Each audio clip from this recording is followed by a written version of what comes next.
नमस्कार। For your information, सहज, सरल और संक्षिप्त के इस नए अंक में आपका आपके परिवार के साथ स्वागत है। आइए नज़र डालते हैं आज की उन सुर्खियों पर जो हमारे और आपकी जानकारी के लिए ज़रूरी है। पहले राष्ट्रीय खबरों पर एक नज़र। केंद्र सरकार जल्द ही न्यूनतम समर्थन मूल्य MSP पर कमेटी का गठन करेगी। केंद्रीय कृषि मंत्री नरेंद्र सिंह तोमर ने राज्यसभा में ये जानकारी दी। कृषि मंत्री ने दोहराते हुए कहा कि सरकार किसानों के कल्याण के लिए प्रतिबद्ध है। नरेंद्र सिंह तोमर ने बताया कि 5 राज्यों में विधानसभा चुनाव के बाद MSP पर एक समिति की घोषणा की जाएगी। फॉर योर इन्फॉर्मेशन बता दें कि प्रधानमंत्री नरेंद्र मोदी ने पिछले साल नवंबर में 3 कृषि कानूनों को रद्द करने की घोषणा की थी। तब पीएम ने कहा था कि MSP पर कानूनी गारंटी के लिए किसानों की मांग पर चर्चा करने के लिए एक समिति का गठन किया जाएगा। उधर देश के 73वें गणतंत्र दिवस पर राजपथ पर निकली झांकियों ने इस बार भी लोगों का ध्यान अपनी ओर आकर्षित किया था। अब रक्षा मंत्रालय ने सर्वश्रेष्ठ झांकियों की सूची जारी कर दी है। रक्षा मंत्रालय के अनुसार इस बार गणतंत्र दिवस परेड 2022 की सर्वश्रेष्ठ राज्य झांकी का खिताब उत्तर प्रदेश को मिला है, जबकि लोकप्रिय पसंद श्रेणी में महाराष्ट्र को खिताब मिला है। साथ ही CISF को CAPF में सर्वश्रेष्ठ मार्चिंग दल चुना गया है। दरअसल रक्षा मंत्रालय ने जानकारी देते हुए बताया, इस बार गणतंत्र दिवस परेड के दौरान भारतीय नौसेना को सेवाओं में सर्वश्रेष्ठ मार्चिंग दल के रूप में चुना गया है। साथ ही लोकप्रिय पसंद श्रेणी में भारतीय वायुसेना को चुना गया है। वहीं शिक्षा मंत्रालय और नागरिक उड्डयन मंत्रालय को संयुक्त विजेता घोषित किया गया है। कोविड। केंद्रीय स्वास्थ्य मंत्रालय के शुक्रवार को अपडेट किए गए आंकड़ों के अनुसार भारत ने 1,50,000 नए कोविड-19 मामले जोड़े हैं, जो कुल मिलाकर 4,19,00,000 के आसपास हो गए हैं, जबकि सक्रिय मामले घटकर 14,35,000 हो गए हैं। केंद्रीय स्वास्थ्य मंत्री मनसुख मांडविया ने आज कहा कि देश भर में 15 से 18 आयु वर्ग के 65% किशोरों को कोविड-19 वैक्सीन की पहली खुराक मिल चुकी है। चुनाव। मुख्यमंत्री योगी आदित्यनाथ ने उत्तर प्रदेश के विधानसभा चुनाव के लिए गोरखपुर सदर सीट से आज अपना नामांकन पत्र दाखिल किया। पहली बार विधानसभा का चुनाव लड़ने जा रहे योगी आदित्यनाथ के नामांकन के दौरान कलेक्ट्रेट में गृह मंत्री अमित शाह और धर्मेंद्र प्रधान भी मौजूद थे। 21वीं सदी में भी लोग अपशकुनी को मानते हैं, यह बेहद दुखद है। अगर पढ़ा लिखा और मुख्यमंत्री पद पर रह चुका शख्स इस तरह की बातें करे तो ये और भी हास्यास्पद लगता है। यहाँ पर हम बात कर रहे हैं नोएडा शहर को अपशकुनी के बारे में। हद तो यह है कि पढ़े लिखे समाजवादी पार्टी के मुखिया और सूबे के पूर्व CM अखिलेश यादव लगातार 5 साल तक इस बात को दोहराते रहे कि नोएडा अपशकुनी है। नोएडा के बारे में मिथक है, जो भी यहाँ पर जाता है उसकी सत्ता वापसी नहीं होती है। यही वजह था कि अखिलेश यादव वर्ष 2012 में CM पद पर बैठने के बाद लगातार 10 साल तक नोएडा नहीं आए। हालांकि मिथक अपशकुनी का ये है कि जो वर्तमान मुख्यमंत्री नोएडा आता है उसकी CM की कुर्सी चली जाती है। समाजवादी पार्टी के अध्यक्ष अखिलेश यादव पनौती में विश्वास करते हैं। इसके कई बार आलोचना भी हो चुकी है। PM मोदी से लेकर CM योगी आदित्यनाथ तक अखिलेश यादव की आलोचना कर चुके हैं। अंतर्राष्ट्रीय खबरों पर एक नज़र।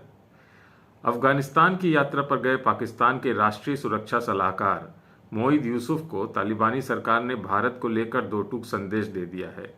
तालिबान ने पाकिस्तान से कहा कि वह भारत समेत इस पूरे इलाके के देशों के साथ अच्छे रिश्ते बनाना चाहता है और एक देश के अनुरोध पर दूसरे देश के साथ अपने रिश्ते खराब नहीं करेगा।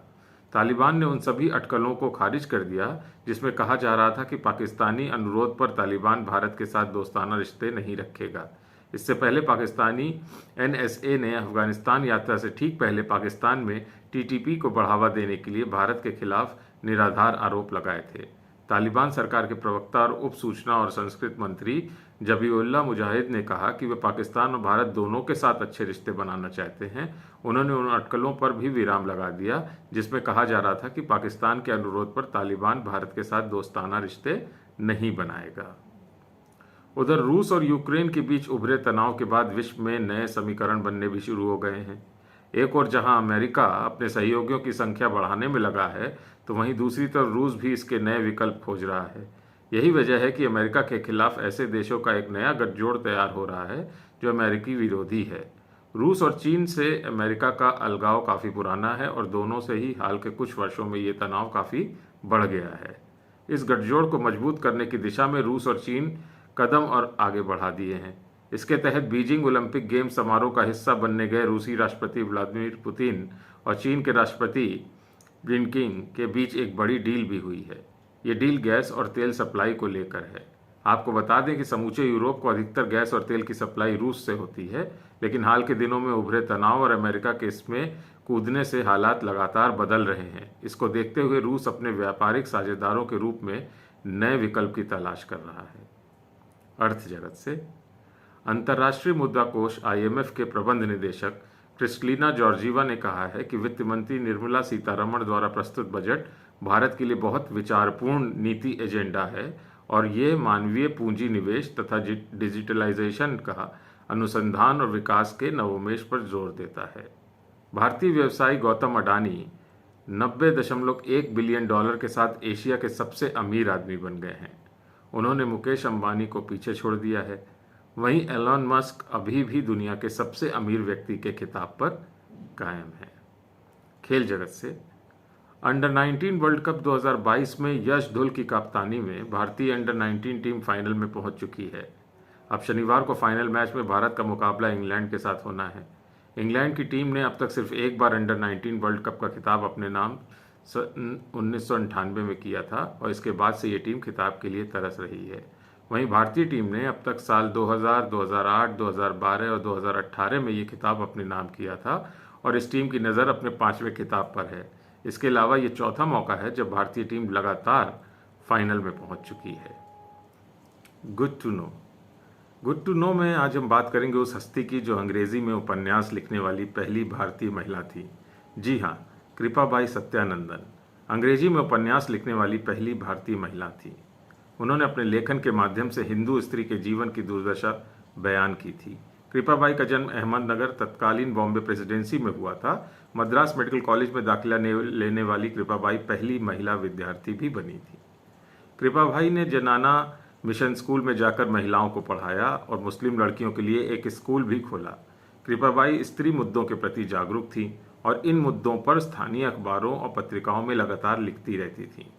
एन इंडियन लेडी छद्म नाम से उनका पहला लेख ए विजिट टू द टोडास था जो साउथ इंडिया ऑब्जर्वर में प्रकाशित हुआ था। उन्होंने the story of A conversion शीर्षक में एक और पेपर लिखा जिसमें उन्होंने बताया कि कैसे रेव WT सत्यानंदन ने ईसाई धर्म स्वीकार किया। 1886 में प्रकाशित सगुना कृपाबाई की आत्मकथा अंग्रेजी उपन्यास है। जब इस कथा को महारानी विक्टोरिया को भेंट स्वरूप दिया तो वे इतनी प्रभावित हुई कि उन्होंने कृपाबाई की अन्य रचनाओं को पढ़ने में भी रुचि प्रकट की।